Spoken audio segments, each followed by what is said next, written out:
Hello అండి, welcome to Telugu officers channel. ఇవాళ మనం డిసెంబర్ 11వ తేదీకి సంబంధించిన కరెంట్ అఫైర్స్ గురించి చూద్దాం. ఇవాళ మన ఫస్ట్ ఆర్టికల్ చూడండి. ఆర్టికల్ 370కి సంబంధించి సుప్రీంకోర్టులో కేసు అనేది నడుస్తోంది. ఇవాళ తీర్పునిస్తుంది సుప్రీంకోర్టు అన్నటువంటి నేపథ్యంలో ఆల్రెడీ ఇవాళ సుప్రీంకోర్టు అన్నటువంటి తీర్పునిచ్చింది.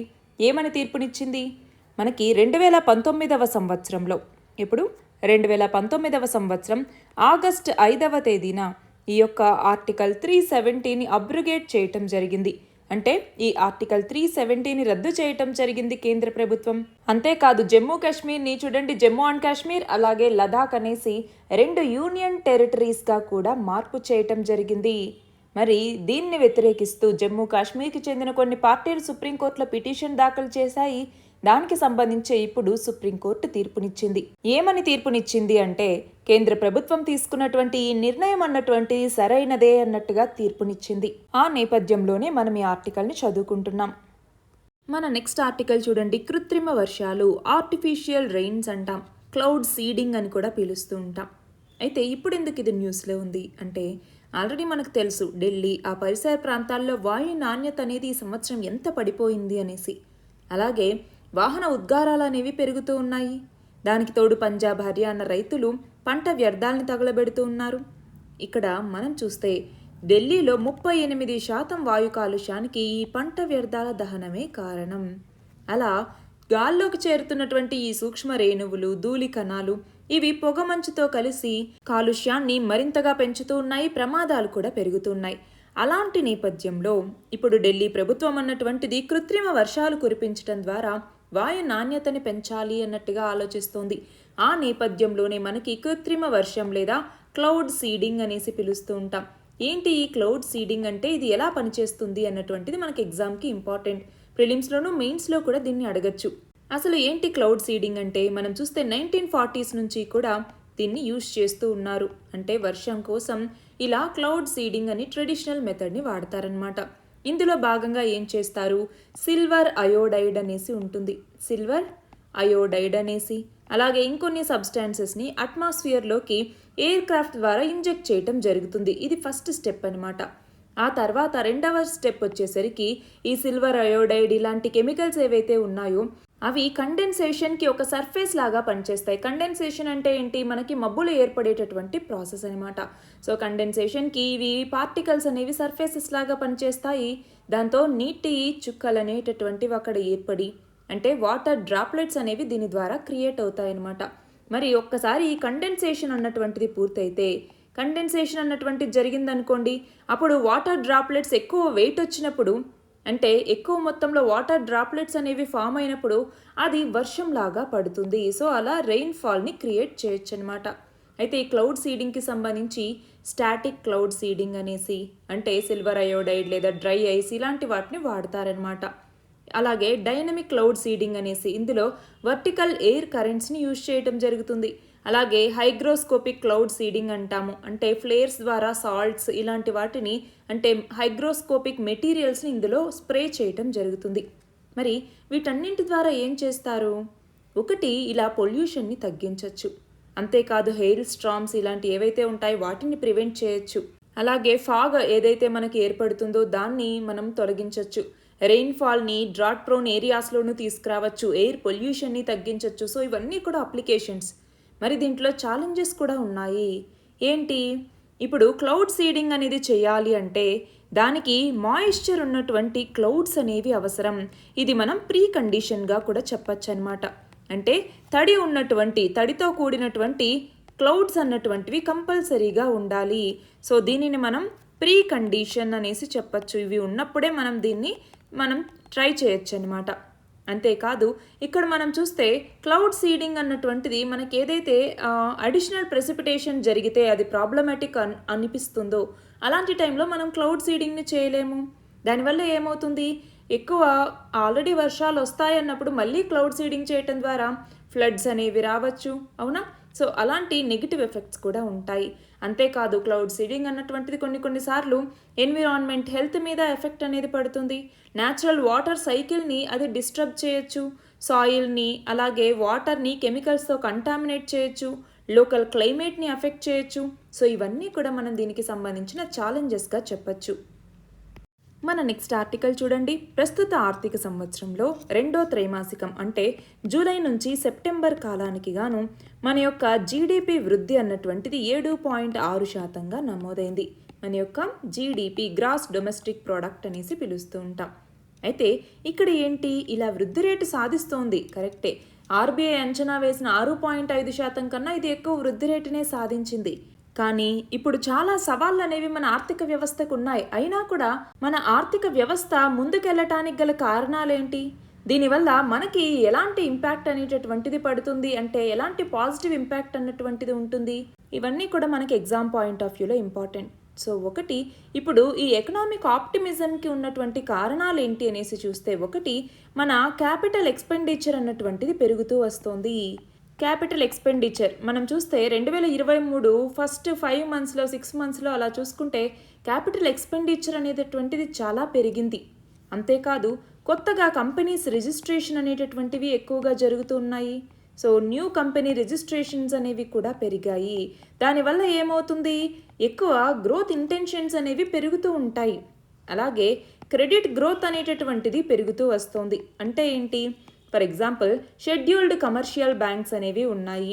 ఆ షెడ్యూల్డ్ కమర్షియల్ బ్యాంక్స్ ఇచ్చేటటువంటి credit growth, year on year credit growth అనేటటువంటిది కూడా పెరుగుతూ వస్తుంది. మనం చూస్తే డిపాజిట్స్ పెరుగుతూ ఉన్నాయి, క్రెడిట్ అనేటటువంటిది పెరుగుతుంది. కాబట్టి త్వరలోనే ఈ క్రెడిట్ డిమాండ్ అనేటటువంటిది మరింతగా పెరుగుతుంది. దానివల్ల కూడా మన ఎకనామిక్ యాక్టివిటీ అనేది పెరుగుతుంది. దాంతో మన జీడిపి అన్నటువంటిది వృద్ధి చెందుతుంది. అలాగే ఎకానమీ అన్నటువంటిది ఫార్మలైజ్ అవుతూ వస్తుంది.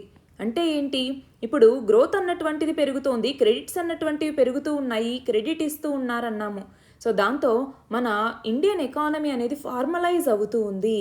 అంటే ఇంతకుముందు క్రెడిట్ హిస్టరీ లేనటువంటి చాలామంది ఇప్పుడు బ్యాంకింగ్ సిస్టంలోకి వస్తూ ఉన్నారు. గత 9 సంవత్సరాల్లోనే 40% కొత్త క్రెడిట్ అకౌంట్స్ అన్నటువంటివి యాడ్ అయ్యాయి వాటి వల్ల. అలాగే గవర్నమెంట్ తీసుకొచ్చినటువంటి వివిధ రకాల ఇనిషియేటివ్స్ వల్ల కూడా. ఏమేమి ఇనిషియేటివ్స్ తీసుకొచ్చింది చెప్పండి. ఫర్ ఎగ్జాంపుల్ రీసెంట్గానే ప్రధానమంత్రి స్వనిధి యోజన లేదా పిఎం స్వనిధి అన్నటువంటి ఒక పథకాన్ని తీసుకురావటం జరిగింది. స్ట్రీట్ వెండర్స్కి సంబంధించి దీన్ని తీసుకొచ్చారు. ప్రధానమంత్రి స్ట్రీట్ వెండర్స్ ఆత్మనిర్భర్ నిధి అని కూడా పిలుస్తూ ఉంటాం. అలాగే జన్ ధన్ యోజన అన్నటువంటిది కావచ్చు, డైరెక్ట్ బెనిఫిట్ ట్రాన్స్ఫర్ కావచ్చు, అలాగే జామ్ అంటాము. అంటే ఏంటి, జన్ ధన్ ఆధార్ మొబైల్ ఇంటిగ్రేషన్ కావచ్చు. అంటే ఇటు బ్యాంకింగ్ సెక్టార్లోను ఇటు నార్మల్ ఫినాన్షియల్ సెక్టార్లో కూడా చాలా మార్పులు అనేవి జరుగుతూ ఉన్నాయి. ఫార్మలైజేషన్ అన్నటువంటిది పెరుగుతోంది, దాంతో క్రెడిట్ గ్రోత్ పెరుగుతోంది, మన యొక్క గ్రోత్ అనేటటువంటిది కూడా పెరుగుతోంది. దానివల్ల జీడిపి అన్నటువంటిది వృద్ధి చెందుతోంది. అంతేకాదు మన డొమెస్టిక్ మార్కెట్లో కన్జంప్షన్ అన్నటువంటిది కూడా పెరుగుతోంది. కాబట్టి బయట ఎన్ని యుద్ధాలు జరుగుతూ ఉన్నా కూడా మన డొమెస్టిక్ మార్కెట్లో కన్జంప్షన్ అనేది ఉంది. కాబట్టి మన మీద మరీ ఎక్కువ నెగిటివ్ ఎఫెక్ట్ అనేటటువంటిది పడట్లేదు. ఖచ్చితంగా ఏవైనా బయట ఇన్ఫ్లుయెన్స్ అనేటటువంటిది మన దేశం మీద ఉంటుంది. కానీ అది మేజర్గా లేకపోవటానికి కారణం ఏంటి అంటే మన దేశంలో మనం ఎక్కువ మంది కన్జ్యూమర్స్ ఉన్నారు కాబట్టి. సో ఇది గుర్తుంచుకోవాలి. మన నెక్స్ట్ ఆర్టికల్ చూడండి. ఇవాళ అంతర్జాతీయ పర్వత దినోత్సవం లేదా ఇంటర్నేషనల్ మౌంటైన్ డే అనేసి పిలుస్తూ ఉంటాము. పర్వతాలు అన్నటువంటి ప్రకృతిలో ఒక భాగం. అంతేకాదు మన జీవితం కూడా పర్వతాల నుంచే మొదలైంది. కాబట్టి మన అవసరాలకి వాటిని సమర్థవంతంగా వినియోగించుకోవాలి అన్నట్టుగా యునైటెడ్ నేషన్స్ అన్నటువంటిది చెప్తోంది. ఇంటర్నేషనల్ మౌంటైన్స్ డే అన్నటువంటిది దీనికి సంబంధించిందే. దీనికి సంబంధించిన చరిత్ర 1992 నుంచి మొదలైనా కూడా 2002వ సంవత్సరాన్ని అంతర్జాతీయ పర్వతాల సంవత్సరం లేదా ఇంటర్నేషనల్ ఇయర్ ఆఫ్ మౌంటైన్స్ అనేసి మనం జరుపుకున్నామన్నమాట. So international year of mountains అని ఎప్పుడు జరుపుకున్నాము, 2002వ సంవత్సరాన్ని. అయితే 2003 నుంచి కూడా మనము ప్రతి సంవత్సరం ఇంటర్నేషనల్ మౌంటైన్ డేని జరుపుకుంటూ వస్తూ ఉన్నాము. సో చూడండి, ఈ సంవత్సరానికి 10 ఏళ్ళు పూర్తయింది. అయితే మనం గమనించాలి, పర్వతాలు అన్నటువంటివి ఎక్కువగా ట్రెక్కింగ్కి యూజ్ చేస్తూ ఉంటాం, పర్వతారోహణకి. అంతేకాదు ఎన్నో పుణ్యక్షేత్రాలకి ఇవి నిలయమై ఉంటాయి. పర్వతారోహకులు ఎక్కువ ఇంట్రెస్ట్ చూపించేది మన ఎవరెస్ట్ శిఖరాన్ని అధిరోహించడం మీదే. కానీ ఇప్పుడు అక్కడ కాలుష్యం అనేటటువంటిది నిండిపోతుంది. అంతేకాదు మనం చూస్తే హిమాలయాలు ఎన్నో రకాల జీవ నదులకు పుట్టినీళ్ళు. ఒక్క హిమాలయాలనే కాదు, ప్రపంచంలో ఉన్నటువంటి వివిధ రకాల మౌంటైన్స్ నుంచి వివిధ నదులు అనేటటువంటివి వస్తున్నాయి. మనం చూస్తే యూరప్లో ఆల్ప్స్ పర్వతాలు కానివ్వండి, దక్షిణ అమెరికాలో ఉండే యాండీస్ కానివ్వండి, ఇవన్నీ పర్యాటక స్థలాలే. కానీ ఈ యొక్క పర్వతాలు అన్నటువంటివి ధ్వంసం అయిపోతూ ఉన్నాయి. మైనింగ్ అనేసి, జంతువుల అక్రమ రవాణా కోసం సాగించే వేట కానివ్వండి, వన్యప్రాణుల అక్రమ రవాణా కానివ్వండి, వ్యవసాయ పద్ధతులు, వాతావరణ మార్పులు, వీటన్నింటి వల్ల కూడా పర్వతాలు అనేవి కనుమరుగవుతూ ఉన్నాయి. అంతేకాదు, మనం చూస్తే పర్వత ప్రాంతం ఇప్పుడు కాలుష్యంతో నిండిపోయింది. దాంతో భూమి అనేటటువంటిది వేడెక్కుతోంది. హిమనీ నదాలతో పాటు ఇతర ఈ పర్వతాల్లో ఉండేటటువంటి మంచు అనేది కరుగుతోంది. దానివల్ల ఆకస్మిక వరదలు అనేవి వస్తూ ఉన్నాయి. మనం చూస్తే పర్వతాలు ఒక పర్యాటకానికి సంబంధించే కాదు, రక్షణకి సంబంధించి కూడా ఉపయోగపడతాయి. ఫర్ ఎగ్జాంపుల్, మన హిమాలయాలే తీసుకోండి. మన హిమాలయాలు ఉన్నటువంటివి మన సరిహద్దుల్లో దేశ భద్రతకి ఎంతో కీలకమైనటువంటివి. కాబట్టి వీటిని పరిరక్షించుకోవాల్సిన అవసరం అనేది ఉంది. వాతావరణ మార్పుల వల్ల పర్వత మార్గాల్లో పరిస్థితులు అనేవి చాలా మారిపోతూ ఉన్నాయి. అలాంటి నేపథ్యంలో కాలుష్యాన్ని నివారించాల్సినటువంటి అవసరం అనేది ఉంది. అయితే ఇక్కడ ఒకటి గుర్తుపెట్టుకోవాలి, మన భారతదేశానికి సంబంధించి యునెస్కో ప్రపంచ వారసత్వ సంపదగా గుజరాత్, అలాగే మహారాష్ట్ర, గోవా, కర్ణాటక, కేరళ, తమిళనాడు, వీటిలో విస్తరించి ఉండేటటువంటి ఈ వెస్టర్న్ ఘాట్స్ ఏవైతే ఉన్నాయో వాటిని యునెస్కో ప్రపంచ వారసత్వ సంపదగా గుర్తించింది. అలాగే ఈస్టర్న్ ఘాట్స్ వచ్చేసరికి పశ్చిమ బెంగాల్ నుంచి ఆంధ్ర, కర్ణాటక, తమిళనాడు వరకు కూడా విస్తరించి ఉన్నాయి. సో ఇవి గుర్తుంచుకోవాలి. మన నెక్స్ట్ ఆర్టికల్ చూడండి, నోబెల్ పీస్ ప్రైజ్ 2023కి సంబంధించి. మనం చూస్తే ఈ సంవత్సరం నోబెల్ శాంతి బహుమతిని ఎవరికి ప్రకటించారు? నర్గెస్ మొహమ్మది. ఎందుకని? ఇరాన్కి సంబంధించినటువంటి మానవ హక్కుల కార్యకర్త ఈమె.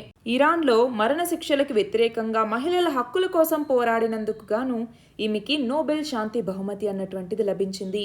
కానీ ఇప్పుడు ఈమె జైల్లో ఉండటం వల్ల ఈ నోబెల్ పురస్కారాన్ని ఆమె యొక్క భర్త మరియు పిల్లలు అందుకోవటం జరిగింది.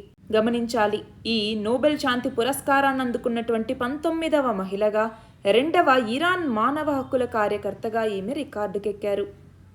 మన నెక్స్ట్ ఆర్టికల్ చూడండి, నౌకాదళ విన్యాసాలు. మనం రీసెంట్గా నేవీ డేని జరుపుకున్నాము. ఎప్పుడు నేవీ డేని జరుపుకున్నాము? ఈ నెల 4వ తేదీన, డిసెంబర్ 4వ తేదీని మనం నేవీ డేగా జరుపుకోవటం జరిగింది.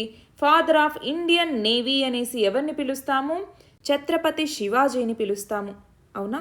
అయితే ఈ సంవత్సరం విశాఖ తీరంలో నేవీ డే వేడుకలు అన్నటువంటివి జరిగాయి. అయితే ఇక్కడ గుర్తుంచుకోవాలి, నేవీ యొక్క సింబల్ని, ఆ డిజైన్ని మార్చడం జరిగింది. చూడండి, ఇక్కడ ఉన్నటువంటి ఈ డిజైన్ని లాస్ట్ ఇయర్ మార్చారనమాట. దీన్నే ఎన్ సైన్ అని కూడా మనం పిలుస్తూ ఉంటాము. ఇండియన్ నేవీ యొక్క ఎన్ సైన్ అన్నట్టుగా. అంతేకాదు నిషాన్ అని కూడా పిలుస్తూ ఉంటాం. నిషాన్ అంటే ఫ్లాగ్ అనేసి, అవునా? అయితే ఇక్కడ మనం గమనించాలి, మన ఇండియాలో 1950వ సంవత్సరం నుంచి 2000వ సంవత్సరం వరకు నేవీ ఎన్సైన్ అన్నటువంటిది సెయింట్ జార్జ్ క్రాస్, అలాగే రెడ్ క్రాస్ అన్నటువంటిది వైట్ బ్యాక్గ్రౌండ్తో ఉండేదన్నమాట. అయితే దానికి ఇప్పుడు కొత్త డిజైన్ని తీసుకొచ్చారు. అంటే కొలోనియల్ పాస్ట్ నుంచి మనం దూరంగా రావాలి అన్నటువంటి ఒక ఒపీనియన్తోనే ఈ కొత్త సింబల్ని తీసుకురావటం జరిగింది. ఇది ఆక్టగాన్ షేప్లో ఉంటుంది. అంటే 8 సైడ్స్ అన్నటువంటివి ఉంటాయి. అంటే 8 డైరెక్షన్స్ ఏవైతే ఉంటాయో అలా 8 డైరెక్షన్స్ని రిప్రజెంట్ చేస్తూ ఇలా ఆక్టాగోనల్ షేప్ని తీసుకొచ్చారు. అంటే ఇక్కడేంటి, మల్టీ డైమెన్షనల్ రీచ్ అనేది ఉంటుంది, మల్టీ డైమెన్షనల్ ఆపరేషనల్ క్యాపబిలిటీ అన్నటువంటిది మాకు ఉంటుంది అని తెలియజేయటం కోసమే ఇండియన్ నేవీకి ఈ యొక్క షేప్ని ఇవ్వటం జరిగింది. అంతేకాదు ఇక్కడ గమనించాలి, బ్లూ కలర్ అన్నటువంటిది, అవునా? బ్లూ కలర్, అలాగే గోల్డ్ ఆక్టగాన్ అన్నటువంటిది ఇక్కడ ఉంటుంది.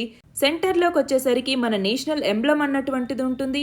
అలాగే ఇక్కడ నేవీ యొక్క మోటో అన్నటువంటిది ఇక్కడ రాసి ఉంటుంది. సమ్ ఓ వర్ణ అన్నటువంటిది మన నేవీ యొక్క మోటో అన్నమాట. ఏంటి సమ్ ఓ వర్ణ అంటే, ఓ వరుణ బీ ఆస్పీషియస్ టు అస్ అనేసి, అంటే వరుణదేవుడా మాకు శుభం కలిగించు అన్నట్లుగా. అయితే ఈ ఎంబ్లమ్ని మన ఛత్రపతి శివాజీ ఈయన యొక్క ఇన్స్పిరేషన్తో తయారు చేశారు. నెక్స్ట్ చూడండి, COP28కి సంబంధించి. COP28 కాన్ఫరెన్స్ ఆఫ్ పార్టీస్ అంటున్నాం. ఇక్కడ పార్టీస్ అనేసి పిలుస్తాం దేశాల్ని. యుఎన్ఎఫ్సిసిసికి సంబంధించినటువంటి 28వ సదస్సు ఈ COP28 అన్నటువంటిది ఎక్కడ జరుగుతోంది? యుఏఈలో ఉన్నటువంటి దుబాయ్లో జరుగుతోంది. అయితే ఇక్కడ కర్బన సుంకం లేదా కార్బన్ ట్యాక్స్ అనేసి పిలుస్తూ ఉంటాం. కార్బన్ ట్యాక్స్ అంటే ఏంటి? ఫర్ ఎగ్జాంపుల్ మన భారతదేశం అన్నటువంటిది ఉంది. యుఎస్ఏ అన్నటువంటిది ఉంది.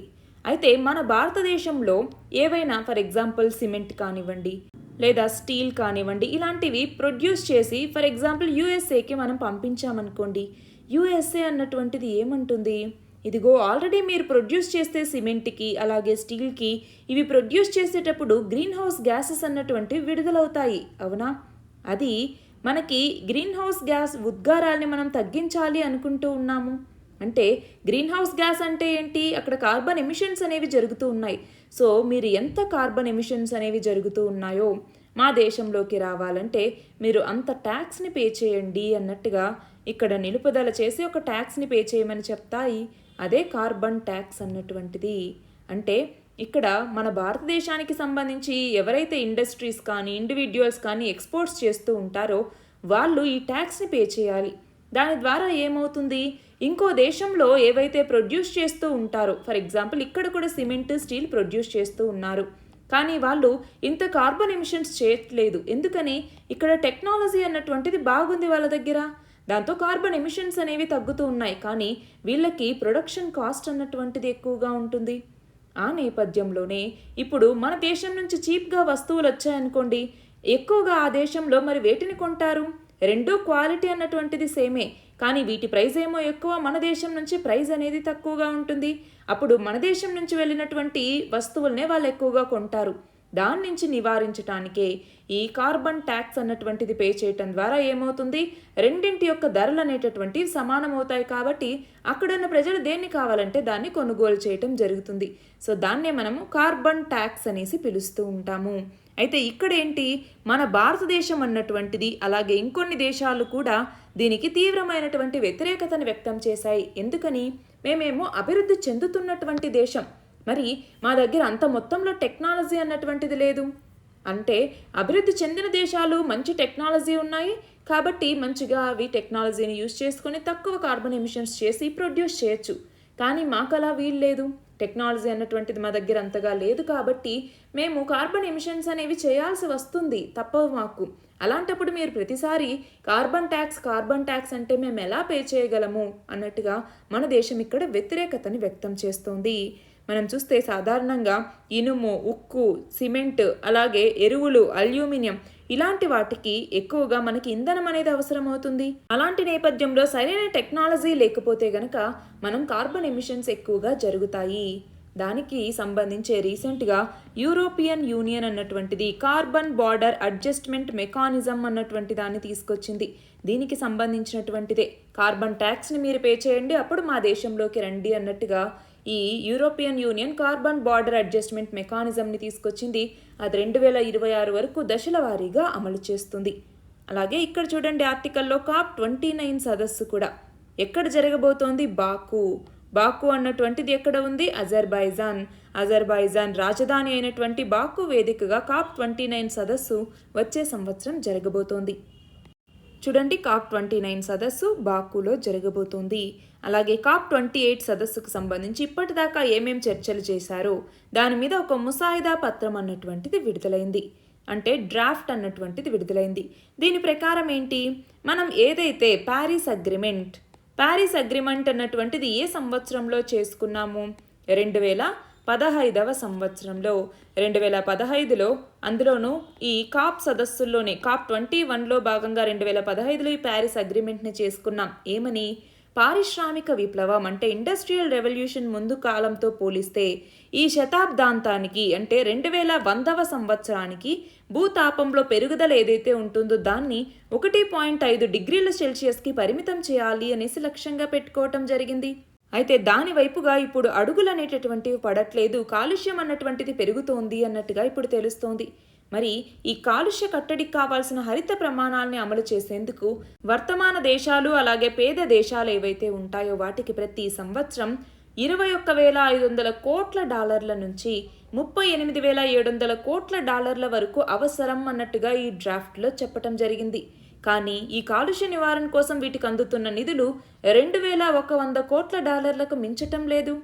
అంతేకాదు COP28లో చర్చలనేవి ఆశించిన వేగంతో జరగట్లేదు అన్నట్టుగా ఇక్కడ సదస్సు అధ్యక్షుడే చెప్తూ ఉన్నారు. మన నెక్స్ట్ ఆర్టికల్ చూడండి. ఇవాళ ప్రధాని నరేంద్ర మోదీ ఒక కొత్త కార్యక్రమాన్ని ప్రారంభించబోతూ ఉన్నారు. దాని యొక్క పేరేంటి? Viksit Bharat at 2047 voice of youth అనేసి. అంటే ఏంటి? మన దేశ యువత ఆలోచనలు పంచుకోవటానికి ఈ వికసిత్ భారత్ అట్ 2047 అన్నటువంటి వేదిక ఉపయోగపడుతుంది అన్నట్టుగా ఈ కార్యక్రమాన్ని మొదలుపెట్టారు. దీని కింద 2047 నాటికి మనం ఏదైతే డెవలప్డ్ నేషన్గా అంటే అభివృద్ధి చెందిన దేశంగా మారాలి అనుకుంటూ ఉన్నామో దాంట్లో భాగంగా ఇప్పుడు వివిధ రకాల కమ్యూనిటీలతో, ఫర్ ఎగ్జాంపుల్ విశ్వవిద్యాలయాలు కానివ్వండి, విద్యా సంస్థలు కానివ్వండి, వీటన్నింటిలో వర్క్ షాపుల్ని కూడా నిర్వహిస్తారు. నెక్స్ట్ చూడండి, ఫ్రాన్స్లో ఉన్నటువంటి సెర్గీలో ప్రఖ్యాత తమిళ కవి అయినటువంటి తిరువల్లువర్ ఇతని యొక్క విగ్రహాన్ని ఆవిష్కరించటం జరిగింది. మరి ఈ నేపథ్యంలో తిరువల్లవర్ రాసినటువంటి రచన పేరేమిటి? ఇంపార్టెంట్ అండి, మనకి ఎగ్జామ్కి ప్రిలిమ్స్లో ఈ బిట్ అడిగే ఛాన్స్ అనేది ఉంది. మనకి సంగం లిటరేచర్ చదువుకున్నప్పుడల్లా దీని గురించి చదువుకుంటాం. మరి తిరువల్లవర్ రాసినటువంటి రచన పేరేమిటి అన్నటువంటిది కమెంట్ సెక్షన్లో ఆన్సర్ చేయండి. మన నెక్స్ట్ ఆర్టికల్ చూడండి, ఛత్తీస్గఢ్కి కొత్త ముఖ్యమంత్రిగా విష్ణుదేవ్ సాయ్ ఈయన ప్రమాణ స్వీకారం చేయబోతూ ఉన్నారు. ఈయనతో ఆ రాష్ట్ర గవర్నర్ అయినటువంటి బిశ్వభూషణ్ హరిచందన్, ఇతను ఇంతకుముందు ఏపీ గవర్నర్గా ఉండేవారు, ఇప్పుడు ఛత్తీస్గఢ్ గవర్నర్గా పనిచేస్తూ ఉన్నారు. ఇప్పుడు ఇతను విష్ణుదేవ్ సాయ్తో ముఖ్యమంత్రిగా ప్రమాణ స్వీకారం చేయించబోతున్నారు. ఇంకా చూడండి, ఛత్తీస్గఢ్ మ్యాప్ అన్నటువంటిది. ఛత్తీస్గఢ్ రాష్ట్ర అసెంబ్లీలో మొత్తం 90 సీట్లు అనేవి ఉన్నాయి. మెజారిటీకి 46 సీట్లు అవసరం. కానీ బీజేపీకి మొత్తం 54 సీట్లు వచ్చాయి. దీని తర్వాత రెండవ స్థానంలో ఐఎన్సీ భారత జాతీయ కాంగ్రెస్, దీనికి 35 సీట్లు రావటం జరిగింది. దాంతో ఇప్పుడు బీజేపీకి సంబంధించినటువంటి వ్యక్తే విష్ణుదేవ్ సాయ్ అన్నమాట. ఈయన కేంద్ర మాజీ మంత్రి కూడా. ఇతన్ని ఇప్పుడు ముఖ్యమంత్రిగా నియమించడం జరిగింది. మన నెక్స్ట్ ఆర్టికల్ చూడండి, మేడారం జాతరకి సంబంధించి. మేడారం ఆసియాలోనే అతిపెద్ద గిరిజన జాతర ఇది. ఎగ్జామ్లో అడగచ్చు, ఆసియాలోనే అతిపెద్ద గిరిజన జాతర ఎక్కడ జరుగుతుంది అనేసి. తెలంగాణలోని మేడారంలో, ములుగు జిల్లా తాడ్వాయి మండలం మేడారంలో సమ్మక్క సారలమ్మ జాతర అన్నటువంటిది నిర్వహిస్తారు. దాన్ని మేడారం మహాజాతర అని కూడా పిలుస్తారు. అయితే గుర్తుంచుకోవాలి, ఈ మేడారం మహాజాతరని తెలంగాణ ప్రభుత్వం 2014వ సంవత్సరంలో రాష్ట్ర పండుగగా గుర్తించింది. మనం చూస్తే ఇక్కడ ఆంధ్రప్రదేశ్, మహారాష్ట్ర, మధ్యప్రదేశ్, ఒడిశా, ఛత్తీస్గఢ్, జార్ఖండ్ ఇలా వివిధ రాష్ట్రాల నుంచి లక్షల కొద్దీ ఇక్కడికి వచ్చి మొక్కులు చెల్లించుకోవటం జరుగుతుంది. మనం చూస్తే ఉమ్మడి ఆంధ్రప్రదేశ్ అన్నటువంటిది 1996లో రాష్ట్ర పండుగగా గుర్తించింది. కానీ తెలంగాణ ప్రభుత్వం వచ్చిన తర్వాత 2014లో రాష్ట్ర పండుగగా ఈ మేడారం మహాజాతరని గుర్తించటం జరిగింది. నెక్స్ట్ చూడండి, ఇంటర్నేషనల్ సివిల్ ఏవియేషన్ డే ఎప్పుడు నిర్వహిస్తారు? డిసెంబర్ 7వ తేదీన. మొదటిసారిగా 1994వ సంవత్సరంలో నిర్వహించడం జరిగింది. అయితే యునైటెడ్ నేషన్స్ అన్నటువంటిది ఇంటర్నేషనల్ సివిల్ ఏవియేషన్ డే థీమ్ని 2019వ సంవత్సరంలో ప్రకటించింది. ఇది 2023 వరకు. ఏమని ఈ theme? Advancing innovation for global aviation development అనేసి. నెక్స్ట్ చూడండి, యూకే గవర్నమెంట్ అన్నటువంటిది భారత సంతతికి చెందినటువంటి డాక్టర్ సమీర్ షా, ఇతన్ని బీబీసీ చైర్మన్ గా నియమించటం జరిగింది. నెక్స్ట్ చూడండి, గుజరాత్లోని ప్రఖ్యాత శ్రీ సోమనాథ్ ట్రస్ట్, దీనికి చైర్మన్ గా 5 ఏళ్ల కాలానికి ఇటీవల ఎవరు తొలిసారిగా ఎన్నికయ్యారు అంటే ప్రధాని నరేంద్ర మోదీ. ఇప్పటిదాకా ఈ యొక్క ఎస్ఎస్టీ చైర్మన్ పదవీ కాలం అన్నటువంటిది సంవత్సరమే ఉండేది. కానీ ఇప్పుడు దీన్ని 5 ఏళ్లకు పెంచటం జరిగింది. అంతేకాదు, మన ప్రధాని ఈ ఎస్ఎస్టీ చైర్మన్గా ఎన్నికవటం అన్నటువంటిది ఇది 3వసారి. కానీ 5 ఏళ్ల పదవీ కాలానికి చైర్మన్గా ఎన్నికవటం అన్నటువంటిది ఇది మొదటిసారి. ఇది దీనికి ఉన్నటువంటి డిఫరెన్స్, కన్ఫ్యూజ్ అవ్వద్దు. నెక్స్ట్ చూడండి, గోవాలో ముగిసిన 54వ ఇఫీ అంటే అంతర్జాతీయ భారత చలన చిత్రోత్సవంలో ప్రతిష్టాత్మక గోల్డెన్ పీకాక్ పురస్కారాన్ని ఏ చిత్రం గెలుచుకుంది అంటే ఎండ్లెస్ బార్డర్స్ అన్నటువంటిది. ఇది ఇరాన్ చిత్రానికి అబ్బాస్ అమీనీ అనేటటువంటి వ్యక్తి దర్శకత్వం వహించటం జరిగింది. అలాగే కాంతారా చిత్రంలో నటనకు గాను రిషబ్ శెట్టి, ఇతను స్పెషల్ జ్యూరీ పురస్కారాన్ని గెలుచుకోవటం జరిగింది. మనం చూస్తే ఈ ఇఫీలో అవార్డు గెలుచుకున్నటువంటి తొలి కన్నడ చిత్రంగా కూడా కాంతారా అన్నటువంటిది చరిత్ర సృష్టించింది. నెక్స్ట్ చూడండి, ప్రస్తుత 2023-24 ఆర్థిక సంవత్సరంలో నవంబర్ 15 నాటికి భారత పేటెంట్ కార్యాలయం రికార్డు స్థాయిలో ఎన్ని పేటెంట్లని మంజూరు చేసినట్లుగా కేంద్ర వాణిజ్య పరిశ్రమల శాఖ మంత్రి ప్రకటించారు అంటే 41,010 పేటెంట్లు. 2013-14లో కేవలం 4,227 పేటెంట్లని జారీ చేస్తే ఇండియన్ పేటెంట్ కార్యాలయం అన్నటువంటిది ఇప్పుడు 41,010 పేటెంట్లని జారీ చేయటం జరిగింది. నెక్స్ట్ చూడండి, మిజోరాం ముఖ్యమంత్రిగా జోరం పీపుల్స్ మూవ్మెంట్ పార్టీకి చెందినటువంటి లాల్ దుహోమా ఈయన ప్రమాణ స్వీకారం చేయటం జరిగింది. ఆ రాష్ట్ర గవర్నర్ అయినటువంటి కంబంపాటి హరిబాబు ఈయన మిజోరాం ముఖ్యమంత్రిగా లాల్ దుహోమాతో ప్రమాణ స్వీకారం చేయించారు. మనం చూస్తే మిజోరాంలో మొత్తం 40 అసెంబ్లీ స్థానాలుంటే అందులో ఈ జెడ్పీఎం పార్టీ అన్నటువంటిది మొత్తం 27 చోట్ల విజయం సాధించటం జరిగింది. మిజో నేషనల్ ఫ్రంట్ అన్నటువంటిది 10, బీజేపీకి 2 సీట్లు, అలాగే కాంగ్రెస్కి 1 సీటు రావటం జరిగింది. నెక్స్ట్ చూడండి, మధ్యప్రదేశ్లోని నర్మదాపురం జిల్లాలో ఉన్న సత్పుడా పులుల అభయారణ్యం లేదా సత్పురా టైగర్ రిజర్వ్లో 10,000 ఏళ్ల కిందటి రాతి చిత్తరువులు అంటే రాతి బొమ్మల్ని గుర్తించటం జరిగింది. అక్కడున్నటువంటి చూర్నా గ్రామ పరిధిలో ఒక కొండ మీద ఇవి కనుగొన్నారు. ఇందులో చేతుల్లో ఆయుధాలతో ఆది మానవులు వేటకు వెళ్తున్నట్టుగా ఇక్కడ బొమ్మలున్నాయి. అందులో జిరాఫీ లాంటి జంతువు, ఇంకొన్ని వన్యమృగాలు కూడా ఉన్నాయి. నెక్స్ట్ చూడండి, ఢిల్లీలోని ఎర్రకోటలో తొలిసారి నిర్వహిస్తున్నటువంటి India art, architecture and design biennale 2023ని ప్రధాని నరేంద్ర మోదీ ప్రారంభించటం జరిగింది. నెక్స్ట్ చూడండి, ప్రతిష్టాత్మక ఇందిరాగాంధీ శాంతి నిరాయుధీకరణ అభివృద్ధి పురస్కారం 2022ని ఏ సంస్థకి ప్రదానం చేయటం జరిగింది అంటే ఇండియన్ మెడికల్ అసోసియేషన్, అలాగే trained nurses association of India ఈ సంస్థలకు అందించడం జరిగింది. నెక్స్ట్ చూడండి, British Academy Book Prize for Global Cultural Understanding అనే పురస్కారాన్ని గెలుచుకున్న భారత సంతతి రచయిత్రి ఎవరు అంటే నందిని దాస్. ఈమె రాసినటువంటి courting India, England, Mughal India and the origins of umpire అన్నటువంటి పుస్తకానికి ఈ పురస్కారం అన్నటువంటిది లభించింది. చివరిగా 2023 నవంబర్లో భారత ఆర్థిక శాఖ మంత్రి ఏ దేశంలో 3 రోజుల పర్యటన సందర్భంగా అక్కడున్నటువంటి ట్రింకోమలిలో భారతీయ స్టేట్ బ్యాంక్ శాఖని ప్రారంభించటం జరిగింది. ట్రింకోమలి అన్నటువంటిది ఎక్కడ ఉంది? శ్రీలంకలో ఉంది. మనం చూస్తే రీసెంట్గానే 12వ విడత economic and technology cooperation agreement చర్చలు అనేవి అక్కడ జరిగాయి. అందులో భాగంగా ఈమె పాల్గొన్నారు. ఇవి ఇవాల్టి important articles. All the very best and thank you very much.